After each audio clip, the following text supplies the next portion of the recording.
sholatnya, tapi tauhidnya dipelajari. Maka banyak orang-orang kaum muslimin yang ikut pengajian-pengajian nggak tahu tentang tauhid. Bahkan diajak kepada mereka tentang apa? Kesyirikan. Maka yang disembunyikan oleh mereka ini tentang tauhid. Maka mereka bukan masalah kecil ini. Kiai-kiai, ustaz-ustaz, Allah sebutkan di sini kalau mereka sembunyikan, maka Allah SWT memberikan hukuman apa di sini? Hukumannya apa di sini? Dilaknat oleh Allah dan dilaknat oleh orang-orang yang melaknat, dilaknat. Siapa tobat? Makanya kata Imam Qurtubi yang disembunyikan oleh mereka itu tauhid, karena di ayat 163-nya Allah menjelaskan tentang tauhid. Dan orang menyembunyikan dari agama ini, nggak menjelaskan dengan benar kepada umat ini yang mana tauhid, yang mana syirik, yang mana sunnah, yang mana bid'ah. Mereka nggak jelaskan, padahal mereka tahu.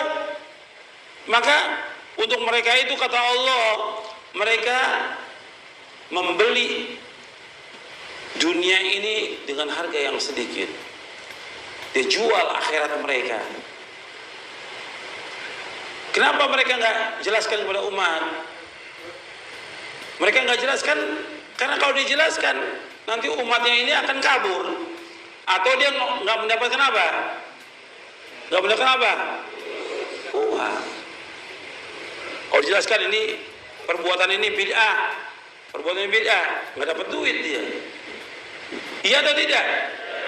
Kenyataan. Makanya Allah sebutkan mereka menjual agama ini dengan harga yang sedikit. Kata Allah, mereka pada hakikatnya makan api neraka. Antum lihat di dalam surah Al-Baqarah juga ayat 174. Surah Al-Baqarah ayat 174. Lihat ayatnya dalam surah Al-Baqarah di ayat 1 berapa tadi? 74. Innal ladzina yaktumuna ma anzalallahu minal kitabi minal kitabi wa yashtaruna bihi thamanan qalila ulaika ma ya'kuluna fi butunihim illa an-nara wa la yukallimuhumullahu yawmal qiyamati wa la yuzakkihim wa lahum 'adzabun alim. Sesungguhnya orang-orang yang menyembunyikan apa yang Allah turunkan dari Alkitab, ya dari Al-Quran, dan mereka membelinya dengan harga yang sedikit, artinya mereka jual dengan harga yang sedikit. Mereka itu tidaklah makan ke dalam perut mereka kecuali neraka, kecuali api. Dan mereka tidak akan diajak bicara oleh Allah pada hari kiamat. Allah nggak akan bersihkan mereka, dan bagi mereka adalah azab yang pedih. Apa kata Allah selanjutnya? Ulaika alladzina ishtaraw dhalalata bil huda wal 'adzaba bil maghfirah fama asbaru 'alan nar. Mereka adalah orang-orang yang telah membeli kesesatan dengan petunjuk. Artinya mereka jual petunjuk yang Allah berikan kepada mereka sebagai orang alim. Dia tahu Quran, dia tahu sunnah, dijual oleh mereka. Dengan apa? Dengan uang, dengan agak sedikit. Mestinya tidak dijual oleh mereka. Mereka pertahankan agama ini, dijelaskan kepada umat. Meskipun dicela, dicaci maki, dihina, difitnah, tetap dia jelaskan agama ini. Sampai mereka masuk ke dalam surga. Tapi mereka jual dengan harga yang sedikit ini, yaitu mereka jual petunjuk dengan kesesatan, dan mereka jual ampunan Allah dengan azab. Maka sangat sabarnya mereka dengan neraka. Allah kalimat fama asbaru 'alan nar, sangat sabar dia. Kenapa dia nggak sabar dengan celaan, cacian, makian di dunia ini? Kenapa nggak sabar dia? Kan banyak para dai, kalau saya jelaskan ini hak, ini batil, tauhid, syirik, ya saya nggak diterima lagi dakwahnya oleh masyarakat, ditinggal oleh masyarakat. Gak ada masalah. Masyarakat akan mencela saya, mencaci, nggak ada masalah. Mereka akan mengucilkan saya, nggak ada masalah. Yang penting kita tetap istiqomah di atas manhaj yang hak ini. Cobaan, ujian, siksaan manusia sebentar, disuruh kita sabar. Daripada dia mendapatkan kenikmatan dunia supaya umat ini mau dengan dia melakukan perbuatan syirik dan bid'ah, akhirnya apa? Allah masukkan mereka ke dalam apa? Neraka. Kata Allah, alangkah sabarnya mereka dengan neraka itu. Kalimatnya Allah, kalimatnya fama asbarahum 'alan nar. Kenapa nggak mau sabar dengan dunia ini? Kenapa nggak mau sabar? Sebentar dunia. Seadanya pun manusia menyiksa dia, mengucilkan dia, mengusir dia, nggak lama. Paling cuma berapa tahun aja. Umur manusia berapa tahun tadi saya sebutkan? 60 atau 70. Sedangkan neraka jutaan tahun, surga jutaan tahun. Kenapa mereka nggak sabar terhadap ujian dunia? Sabar, ujian dunia ini sabar. Makanya Allah menyebutkan ketika kita sebagai seorang dai, kita wajib menjelaskan kepada umat ini, terutama yang paling pokok, yang paling penting, asasnya agama Islam adalah apa? Tauhid. Jelaskan kepada mereka. Jelaskan, nggak boleh orang berbuat syirik kepada Allah. Banyak orang masih datang ke kuburan-kuburan kiai, kuburan tuan guru. Bahkan ada yang bohong lagi.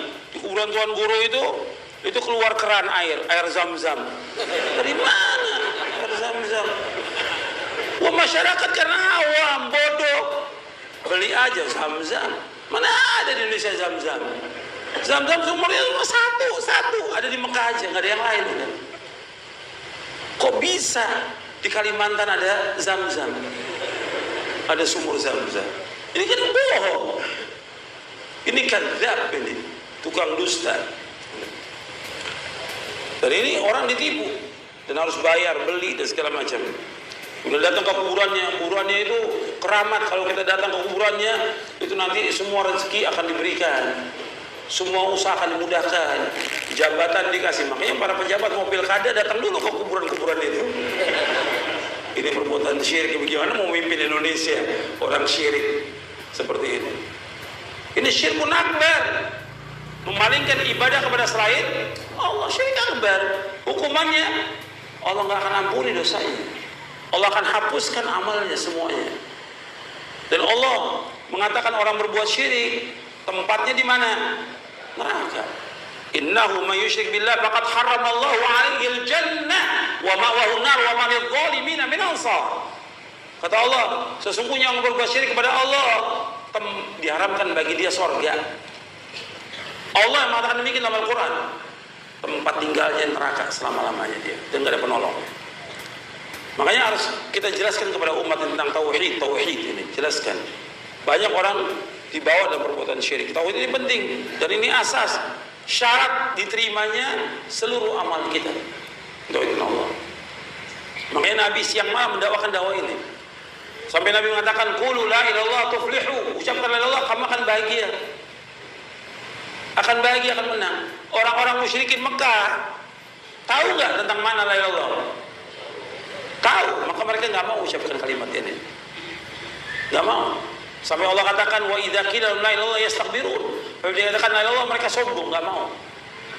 Karena mereka tahu konsekuensi la ilaha illallah artinya menetapkan ibadah itu kepada Allah dan menjauhkan segala macam perbuatan syirik.